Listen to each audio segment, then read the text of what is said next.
Welcome to the First in Family Pilot podcast with me, Professor Jane Setter. I was a first-generation student myself in the 1980s, now working at the University of Reading. In this podcast, we will be discussing a range of subjects with all sorts of guests, mainly first-generation students at university and also policymakers, graduates, and a variety of others. My first guest in our very first pilot podcast is Jake Ishiguro-Shute. Jake, can you say something about yourself? Hi, my name's Jake. I'm a first-generation student at University of Reading. I'm doing a 4-year placement course. I'm studying English language with applied linguistics. Thank you very much. It's so good to have you here. I will confess, Jake is one of my students. I've been teaching him phonetics, which I think probably scared him a bit to start with. A bit, yes. But yes, at the moment you're doing grammar, aren't you, on that module instead? Yeah. Is that easier? I'm finding it a bit easier, yeah. Okay. It's making a bit more sense. That's good news. So we're here to talk about what it's like to be a first-generation student, or to talk about things that involve first-generation students or affect first-generation students. And I'm particularly interested in the sorts of backgrounds that students come from when they come to university. If they're not from a traditional family which has been to university, or where the parents have been to university or something like that. So that's what we're interested in this podcast. And I know that's very much the case for you, isn't it, Jake? So yeah. Can you tell me something about your general family background? So my family, I'd say they're very working class. My father's a truck driver. My mum was the typical housewife. And yeah, it was kind of just go to school, get out of school when you're 16, maybe go to college, but kind of try to get into trade work, straight into work. That's the kind of attitude, I think, with my family. Okay. And did they have any opinions at all about university? I never really heard them talk about it. I had a few friends, maybe peers, that had a few kind of opinions, negative opinions about university, but I never really heard anyone speak about it. I guess it was something that I viewed as just something we don't do in our family. It's not for us. We're not part of that kind of life. Okay, that's very interesting, isn't it? So you mentioned some of your friends had opinions. What sort of opinions did they have? So I have one close friend who I remember on one occasion, he was talking about a lot of his friends going to university and kind of celebrating. He was saying that he remembers them, he could picture them throwing their hats in the air when they graduate, and a big check falling down for all the debt that they're in. So again, it was kind of money related, like it's a waste of money, it's not worth going. And there would always be talk about, oh, you could do this and do that instead and get more money, or just the same money, it's not worth the debt. So a lot of it was talking like that. Okay, so mostly finance issues. Yeah. But you also said that you didn't feel it was for you, or that people didn't feel it was for them if they came from a similar sort of background. So can you explain a bit more about that? I guess it was like I felt very working class, so I felt like manual labour was where I was supposed to work or supposed to be in life. I didn't feel like I was particularly intelligent enough to go to university. Like my family, maybe I would describe them as like a bit rough sometimes. And yeah, I just didn't feel like the way with how our attitudes are, we shouldn't be in a place like university. Okay. Did you get any encouragement from school? No, I struggled a lot with school growing up. So I didn't even think my school probably thought I was going to finish school, to be fair. So university was just never something that was ever touched on. Really? Yeah. Okay. That seems like a shame. What sort of area was your school in? Was it an area where there were lots of people that weren't likely to go, or?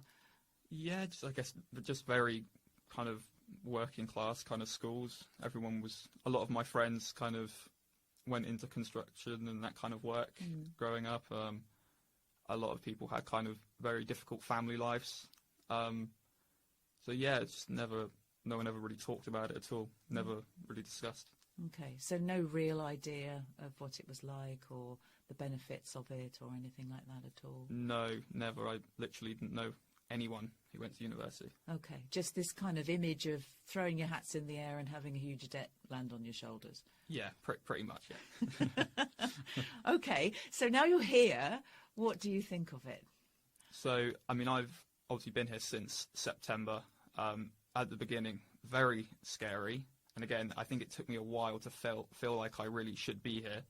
But I think now, like half a year later, it feels normal, it feels natural, doesn't feel as scary. And I'd say there's a lot of the times where I feel quite proud to come into university. I'm quite proud to be here. And yeah, I mean, I don't like look down upon my family for not choosing this kind of life. But yeah, I'm happy I made this decision. It was the right one for sure. Okay. So what would you say helped you to feel like you did belong here, having been concerned about that? I think it was more kind of just trying to put myself out there when I get to uni. So trying to join societies, talking to people, realising that they're normal people. They're no different than me. Just proving to myself that I'm capable of doing the work, capable of understanding the work. So I think it's just trying to get used to how it works and just getting familiar with everything. Okay. And did you feel that was reasonably easy to do? No, I think that took me a while. I think until I started maybe getting feedbacks on assignments and stuff like that is when I started to feel confident in my own ability. When I started making friends in classes as well, that's when I started to feel more comfortable. But it's like gradually been getting better and better over time. Mm-hmm. So yeah. Okay, well that's really good. And you're getting on okay with your classmates? Yes, yeah, all of them, yeah.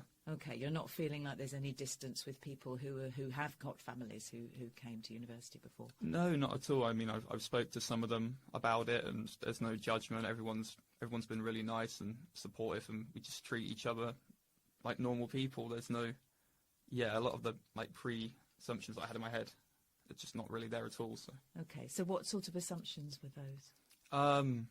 Just feeling like, again, I just don't fit in. I don't know if people want to be friends with me. I'm maybe not smart enough to be around them, or not like intellectual enough, or just those kind of things. Okay, and you've not found that actually?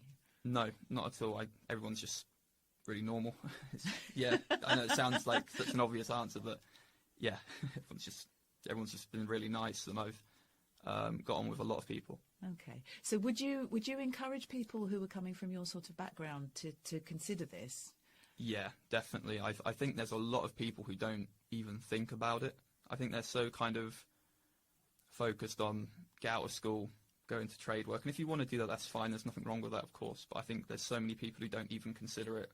No one they don't look into it. Mm-hmm. No one goes to open days. And I think it's really worth just coming along to an open day or looking into university, looking at the courses, listening to some people's advice on it, because you might find something that you really want to do and you had no idea about it. Okay, so you're I'm going to probe a bit there, because you're on my undergraduate program in English language and linguistics, and you're going to be doing a placement year as well. Yeah. So what was it about the subject that interested you? Because you're from you did carpentry, wasn't it? Was it carpentry? I was a mechanic. I was an apprentice sorry, mechanic. Yes, yeah. Okay, so you were a mechanic. So what attracted you to English language and linguistics? So I started getting interested in teaching English as a job, maybe when I was around 17 years old, so about 6 years ago. So I got interested in Japan as a country, and I was thinking about moving there, and I was looking up, how can I get there? And a lot of it was like, you need a degree to teach that. I was like, okay, I don't have a degree, I'm not going to be able to do that then, that's not an option. So I kind of just was like, okay, I can't go to uni, it's not an option, can't do that. So I went into the trade work. Long story short, it just wasn't for me. And I started to think, okay, I need to do something else now. I didn't have any GCSEs or anything like that, so my first goal was to get GCSEs. And then I went to college, which I got an access to HE diploma. And then it was halfway through that course, I decided, okay, I'll go to uni. And when I was thinking about courses, I was looking mainly in English, because it's something I felt like I was okay at, better than other subjects. Okay. It was something I relatively enjoyed as well. So yeah, it's kind of that goal of wanting to be an English teacher. Okay, that's really interesting. One of the things that you wanted to talk about that we've discussed before was to do with the financial challenges, and I know we've already mentioned that the people that you were at school with, for example, imagined that it would be this huge debt that just landed on you, and was it worth it, and so on. So when did you first hear about student finance and how that works? So when I joined the college, I was never intending to go from college to university, but halfway through the course they said, basically, if you don't go to uni, this degree is kind of pointless. So I was like, oh, okay, maybe I need to go to uni then. So that's when they started talking about student finance, and that was the first time I heard about it, because I didn't know anything about it at all. So they started talking about what it is, how it works, and I was completely blown away because I wasn't expecting it to sound as good as it did. Okay. I just thought it would be like, here's a load of money, we're going to pay for your course. I didn't even know a maintenance loan was a thing. I didn't know that existed. I thought they just paid for your course, and then you have to pay it back as soon as you graduate. Loads of money every month. I had no idea about just any of it at all. Okay. So what's your understanding now? So my understanding now is you need to earn a certain amount after you graduate to pay back monthly, and if you fall below that, it's okay. They stop taking it out of your account. So it's really fair, I think, to pay back. It's a lot easier. You don't feel that financial kind of stress, like if I don't have a job, well, how am I going to pay this back? The maintenance loan's really good as well. Obviously, it varies for each person, but for me, it's been really helpful. Okay. So it's taken away that pressure of not having a full-time job. Yeah, I think it's just been, it's fair, it's helpful, and just a lot better than I thought it was going to be. Okay. And you feel it's reasonable to take on that financial burden? Yes, yeah. I mean, I work part-time as well to kind of help kind of bridge that gap, but like it's a lot better than I thought it would be. Okay. It's really good to hear students say that, because this is such a controversial area, the whole grants and loans and fees and so on. And there aren't grants at the moment. Evidently, as I said at the beginning, I'm also first generation, first in family to go to university. And when I went in the 80s, there were grants. So the fees, you didn't have to pay the fees at all. And you were given money to study because it was kind of investing in our future. I guess because there are so many more students going now, the financing model has to be different. But it's really interesting to hear what you've said about that, because you seem to have a very good understanding of how it works, and you still wanted to do it. Yeah, definitely. I mean, you know, I wanted to go to uni because I wanted to do something with my life, not just kind of work, just some job that I wasn't going to enjoy. I mean, yeah, it would be great not having to pay any of it back, of course. I think everyone would want that. But at the same time, I think it is quite a fair loan of how you pay it back, how it all works. I mean, I can't really complain, because without the maintenance loan, without the student loan, it wouldn't even be an option to come here. So even though it's maybe not as great as it used to be, it's still given me a chance to study and realise my dreams. Okay. So other than when you were doing the access course at the college, was there anyone at all in your family that you could talk to about how this worked, the loan system and the fee system? Anyone at all? I mean, my wife was probably the first person I talked to about it. Okay. And that was after I went to that class, and I was like, oh, I'm thinking about going to uni.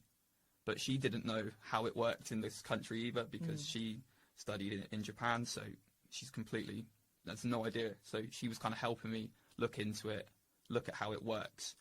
And she was just telling me it's really good in this country. The loan system in this country is really good. It's a lot better than what it was in her country, because it's like it just didn't really exist there. You kind of have to pay it kind of all up or straight away as soon as you go into work. But no, I never talked to anyone about it at all. Yeah, it's very different all over the world, isn't it? Yeah. Yes. Okay. I want to ask you where you met your wife, but I think that's probably off topic. Maybe we could talk about that later. Yeah, sure. Okay, so you were in an apprenticeship and in a job. Yeah. And evidently you've had to make financial changes. So how did the financial change affect your personal life?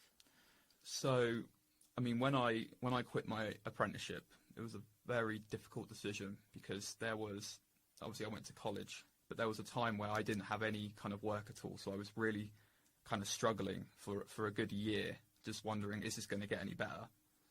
And then obviously when I applied to the uni and found out about the maintenance loan, that was like a big relief for me, because I was like, oh, okay, at least I'm going to have some sort of income, because I didn't really have any income at all for like a whole year.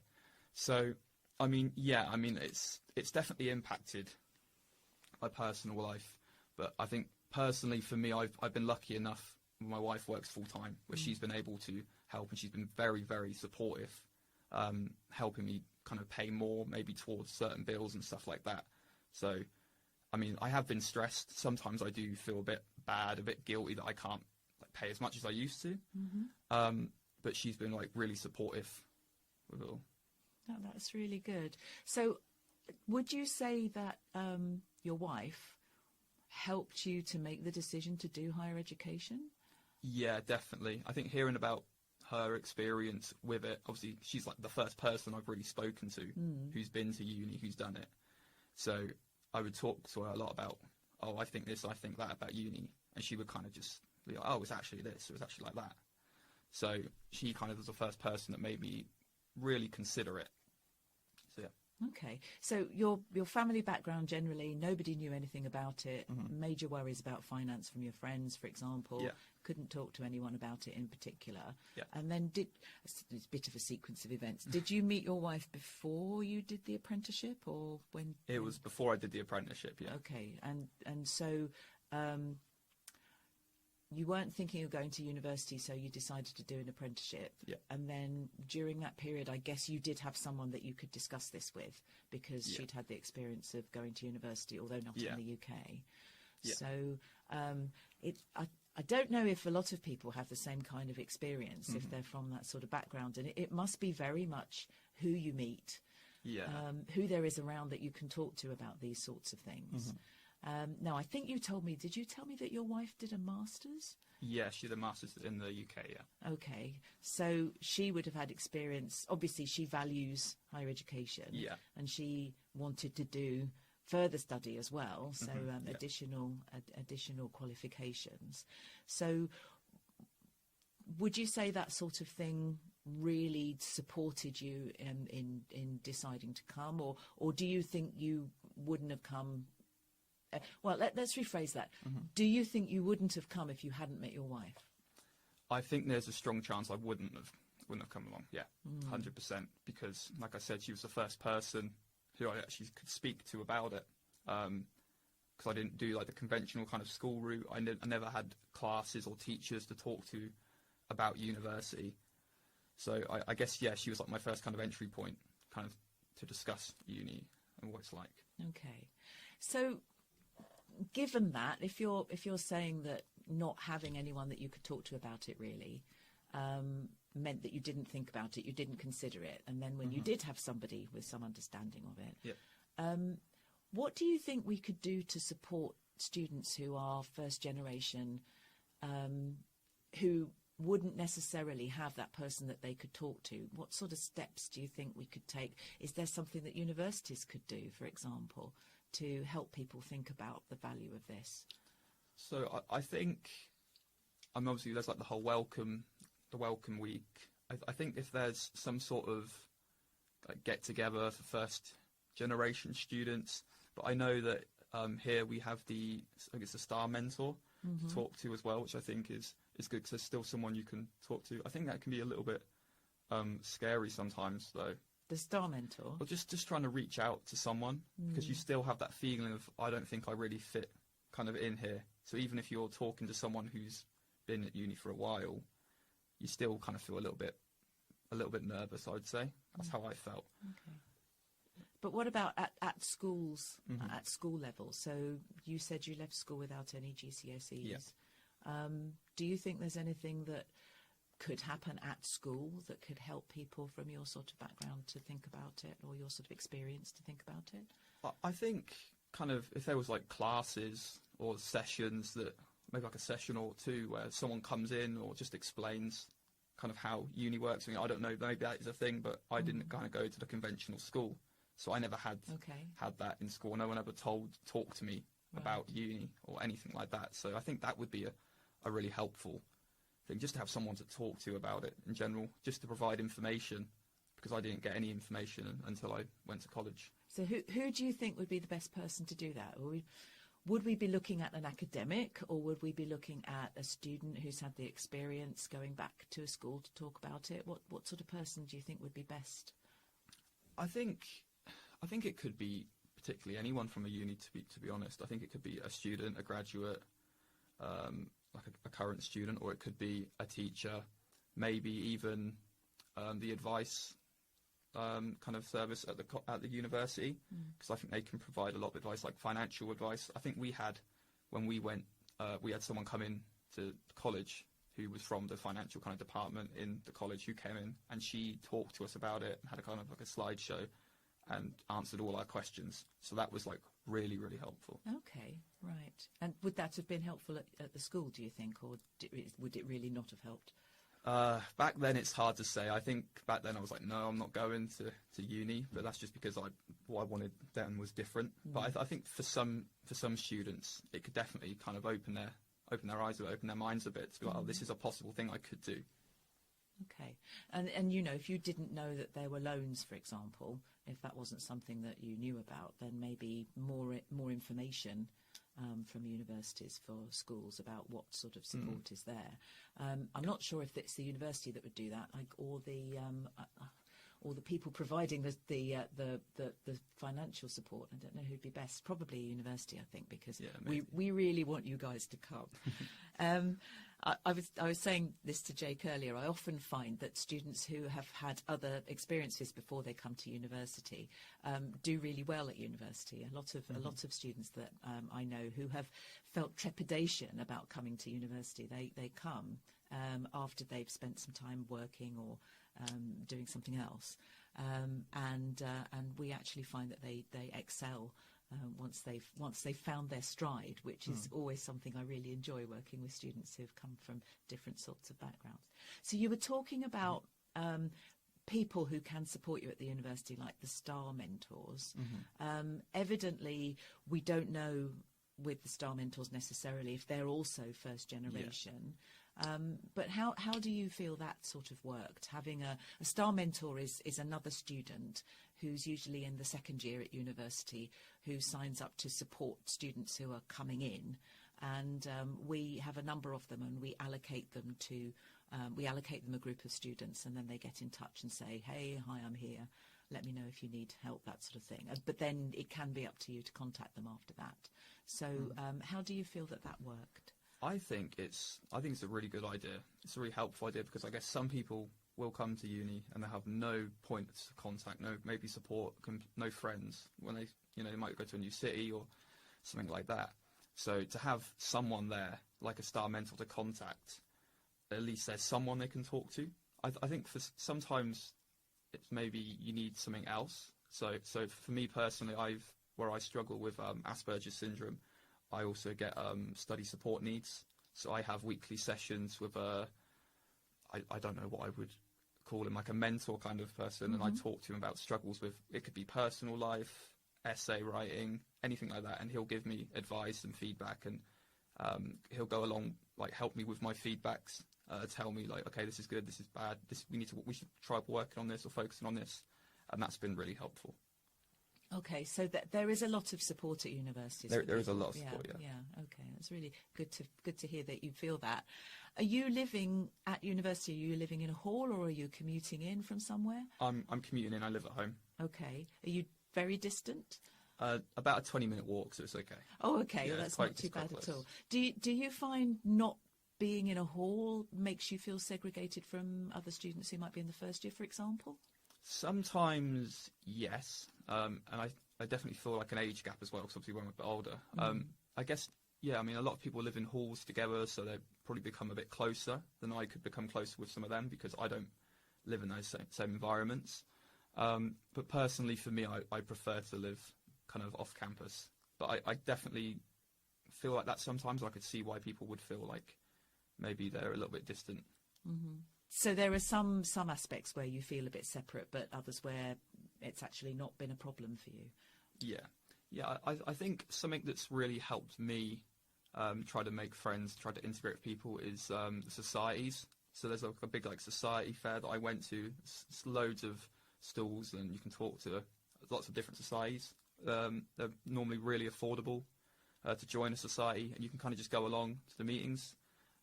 That's been really helpful for me, because again, it's just a chance to talk to other students, because maybe sometimes you don't talk or communicate a lot in classes. So they're always a really good opportunity if you can get along to the sessions. But I think it's definitely worth just kind of seeing what's about and trying to put yourself out of your comfort zone a little bit. Okay, so what societies have you joined? So I've joined the Motorsport Society and I've joined the Japanese Society. Okay, so what's the Motorsport Society? What does that involve? So sometimes we have sim racing sessions. So we go to a place in Newbury. We all kind of commute together, like someone drives, and we just play racing games pretty much. Or we have the BUKC, which is the British University Karting Challenge. We've got a team in that at the moment who are doing really well. Fabulous. Unfortunately, I'm not part of the team at the moment, but I hope to be in there next year. So yeah, just like get-togethers, watching the racing at the pub, those kind of things. Okay, good. And the Japanese Society, what sort of things are you doing in that? So we get together, I think it's every Friday. So sometimes we do movie nights, sometimes we do origami. Sushi making was a recent one. Making fans, and recently we did a cultural exchange with a bunch of Japanese students, that was really fun, and we're going to go and have like a day trip with them next Sunday. Okay. So, and these sorts of activities have really helped you to feel like you belong here, is that the case? yes, Yeah? 100%, yeah, because I've got people kind of in my classes that also go to the same communities as me, so just tagging along with them has been really helpful. It makes you feel a little bit less nervous, kind of going along, and you get a bit closer to the people in your class who also go to the same societies, if that's the case. Okay, right. So, Jake, I'm going to ask you, do you have any specific advice, or is there one thing in particular that you would say to students who are first generation like yourself about coming to university? So if you are a first generation student coming to uni, my biggest bit of advice is don't be afraid to reach out for help or reach out for advice. And I know that might seem like a really generic thing to say, but there is a lot of support available at uni. Financial support, study support. The support is loads, and especially in your first year, there's so many sessions on how to write essays, how to reference. A lot more help than I ever thought there'd be. I thought I'd be thrown straight into the deep end. So try not to get too worried, try not to get too overwhelmed, and support is there. Try to join societies if you find something you're interested in, multiple societies if you want to, and yeah, just try to put yourself out there. Try to ask for help if you need help or advice, because there's a lot there, and it would be a shame to not make the most of what's available. Thank you very much. Thank you. Thank you so much, Jake, for talking to us today. And thank you, everybody out there, for listening, for joining us for this pilot episode. Let us know what you think. We have some links in the show notes. There's a questionnaire. We'd like to get some feedback on what you think of this podcast and how you think it went. If there's any questions you think we should be asking of students who are first generation, that would be great too. And also, if there are other people that we could interview, if you're first in family yourself, first generation student yourself, and you're out there in the world of work and you want to reflect on how it went for you, then it would be great to hear from you. If you're a policymaker, it would be great to hear from you as well. So thank you again, and thank you again, Jake, for doing this pilot. Thank you.